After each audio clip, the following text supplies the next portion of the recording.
Hi, I'm here with Dr. Stephen Farrell from Trinity College Dublin. Stephen's just finished his plenary session on pervasive monitoring 2 years in, and did it go well? Well, I think so. They didn't try to mad us. Okay, you got any good questions? There was a couple of questions, yeah. So. Okay, right. So you're also representing the IETF here. So can you tell us a little bit about, is that correct? Well, you don't really represent the IETF. Okay. The IETF is only represented by documents that are consensus documents in RFCs, but I work in the IETF a good bit. So what exactly is your role as Security Area Director for them? Sure. So the IETF is kind of like an open body that anybody can kind of contribute to it for the technical community, and we produce Internet RFCs, which are the specifications for protocols like TCP and IP and HTTP and so on. So that's done in a very open way, and we need to be organized somehow. So we have working groups, and the working groups have chairs. Somebody needs to pick the chairs, so we pick a bunch of people who are area directors who pick chairs, help organize when new work gets started, and kind of ballot on when work is finished, and do a bunch of other administrative kind of things. Okay, so on the topic then of networks and privacy and this pervasive monitoring issue, increasingly we use a lot of technology and social media, and we're exposing our personal information everywhere, Sure. Whether we intend to or not sometimes.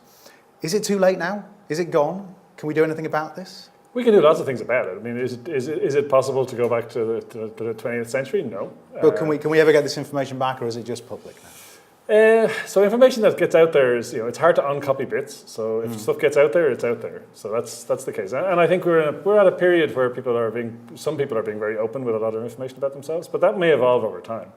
And I think we can define new mechanisms, and we can have people implement new technologies that will help us control these things in the future. But for now, yeah, we are in a period where people are being incredibly open with a lot of information about themselves. And they're just accepting this? They're accepting that it's going to be shared online and a lot of people can access this? Well, no, when you say they, I mean, it's not everybody is, right? So, I mean, I don't. I know a bunch of people who don't act that way too. But some people do, certainly, and lots of people do. But, there's elements of kind of education. And it's going to take a while for these technologies to be, fully bedded down to the point where we really know the consequences of somebody posting pictures and as a teenager, how are they going to think about that in 20 or 30 years' time? Yeah. Right now, we don't know. It's too early.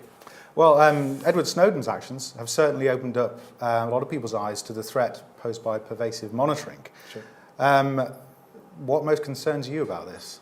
So I think I think Snowden has kind of released a bunch of documents which are dealing with like government actions for some of the kind of major governments. So one of the issues with that is that if you're a router on the network somewhere, you can't tell if somebody trying to break in is a good guy or a bad guy. Yeah. So we kind of, from a technical point of view, these are all attacks. So we have to treat these as attacks. Currently, you might think that the UK government are a friendly sort of organisation, and they are in many ways. But if I'm a router, I don't know that. I don't know it's the UK government or some other government or a criminal organisation. So we need to treat these attacks as the technical attacks they are and try and mitigate them the best we can. Right. So are there any examples where government or law enforcement monitoring is justifiable? So it gets kind of tricky. So I mean, there's the pervasive monitoring attack is something that the IETF has consensus is an attack, but that's not the case necessarily for targeted monitoring. So there are a bunch of people in the community who would think that there are some times when targeted monitoring is kind of okay. There are other people who would disagree with that. So we don't have a clear consensus on that. However, I think you can also say that as currently done, there are some issues with the technology that's used for targeted monitoring, in that it can inevitably be used also for pervasive monitoring, which is kind of like wide-scale, monitoring that doesn't really address a particular kind of target. So it's a kind of a problematic thing, and I think that there'll be a tussle between the technical community and law enforcement on this for some years to come, and it's just a bunch of hard problems. Yeah, how is the IETF responding to the attack threat then? So again, the IETF has consensus on pervasive monitoring as an attack. Yeah. So in terms of targeted monitoring, back in the year 2000, we had a big debate about that. And at that point, we had consensus not to build such features into our protocols because they're inherently kind of attackable. So the IETF has consensus not to include such features in protocols, but does not have consensus that targeted monitoring per se is necessarily a bad thing. Right. For pervasive monitoring, we do have that consensus. And what we've basically done is we've agreed a kind of a process where items of work in the IETF, people doing work in working groups, proposing new protocols, are essentially responsible for saying, how does that attack impact on their work? And sometimes it doesn't. So if you're doing a new image format or something, maybe it's not really relevant. But if you're doing a new version of HTTP, it was very relevant, and the working group working on HTTP version 2 spent a lot of time discussing this and how to deal with it, and whether to be running on top of an encrypted transport using the transport layer security protocol, whether to make that mandatory to use, whether to make it something that's optional, and they landed where they did, which in their case was that it's not mandatory that it must be used all the time, but in fact, most of the common implementations only run over TLS for HTTP version 2. So it's a mixture between the kind of formal documentation and what people actually implement and deploy. Yeah. And that really that latter thing really kind of counts more in the end. Yeah, so what implications does this have for HE and FE network managers? So, but I think HTTP version 2 has a bunch of things, but I think the broader question about pervasive monitoring is, I think, as with any other kind of network administrators and operators and users, we need to be getting much more kind of cognizant of privacy as an issue for our users, and for the fact, for example, that a lot of the logs that we may create to do, for good reasons, to do network management, also have a kind of a downside in that some of that data ends up being toxic if it leaks out, right? Yes. And it's very dangerous data in some cases, maybe with cookies in it, maybe with passwords in it, with sensitive kind of strings. So I think network managers in all environments need to be more cognizant of the fact that what they're doing is kind of dangerous in some sense. I think particularly in the HE and FE environment, or the NRENs more generally, they're in a kind of an interesting position where they're operating networks, but they're also a very open kind of group of people, and they work more openly than commercial ISPs, for example. So I think they're actually in an interesting position to try and help resolve some of the tensions between things like open source can't really be used for targeted monitoring because an open source developer is not working to the requirements of a particular government. But on the other hand, they're also operationally responsible for networks, so they have both kind of sides. So I think they're in an interesting position to try and help figure out some of the tussles going forward.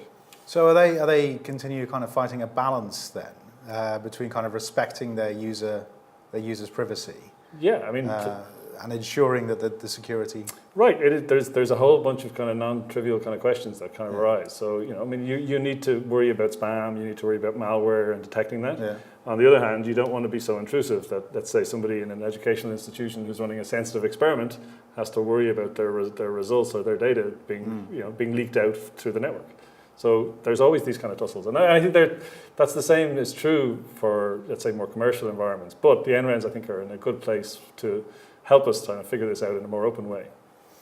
Yeah, so, I mean, do you have any recommendations then for the NREN? So that's National Research and Education Network, so Jisc in the UK, right. HEANet in Ireland. HEANet in Ireland. Any recommendations on how they can support and promote an appropriate level of privacy?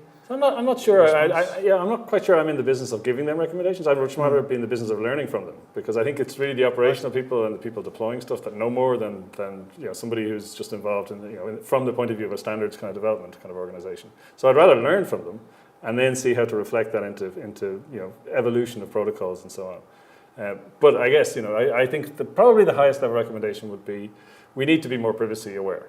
So we need to be aware that the things that we're logging, identifiers that we're requiring people to enter in various places do have kind of impact. And so, for example, the MAC address that your Wi-Fi client uses to talk to an access point, changing that now and then is probably a good thing. Having the same one as you go through all of the Wi-Fi hotspots you ever visit forever with a piece of equipment seems like it's very trackable. Yeah. So thinking about the privacy implications of their work, I think, is probably the closest I would come to recommending. But I'd rather learn. Yeah, okay. Well, I wonder what the Jisc network managers are going to think of this. It's an interesting issue for them to be working on at the moment, and I know that they listen very intently to your plenary. Yeah. Finally then, there is an ongoing disagreement at the moment, you might have seen this in the press, between Apple and the FBI. Do you have an opinion on this? Do I have an opinion? Well, on the case? Not particularly, no. I mean, I think the broader kind of thing, though, is an example of this tussle to do with kind of targeted monitoring, really, right? Yeah. So Apple are in a kind of a closed source environment. Many more people are in a kind of a more open source environment. And in that case, it's, how an open source developer can't really, somebody writing code for OpenSSL is not going to be in the position to deal with any of the hundreds of governments or the thousands of law enforcement agencies around the world, tens of thousands, in fact. A company like Apple, it would be interesting to see. But then again, I mean, if we look at developments in that case from yesterday, when the US government decided that they may have another backdoor way in, that they don't need this order, perhaps. So, I think the facts will kind of tell a bit. Yes, it's going to be interesting to watch that one for all the iPhone holders out there. For sure. Yeah. Well, thank you very much. It's been a fascinating discussion, and I hope you enjoy the rest of the network. Thank you. Yeah, it's been good so far. Thanks.